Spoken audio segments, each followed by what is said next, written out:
נשארתי לבד בחושך, אני צריך שמישהו יביא לי קצת אור. חברה שלי הלכה להביא חלב, אני עוד מחכה שהיא תחזור. עבר שנה והכל עדיין נראה לי אפרורי ושחור. היא דקרה אותי בתוך הלב שלי ועוד נשאר לי שם חור. תשמעי שניסינו מלא פעמים ובינינו זה אף פעם לא קל.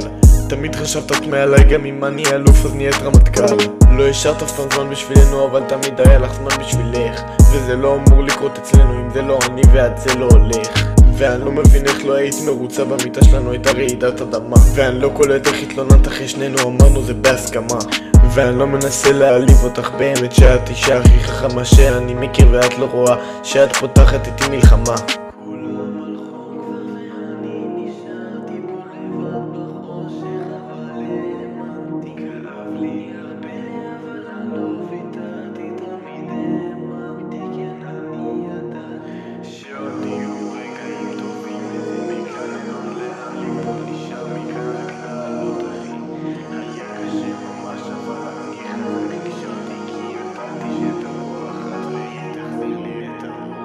נשארתי לבד בחושך, אני צריך שמישהו יביא לי קצת אור.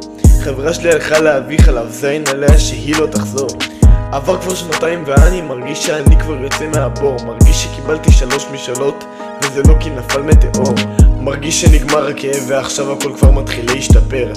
אמרו לי שזה הולך לאט לאט אבל זה בכלל רץ לי מהר.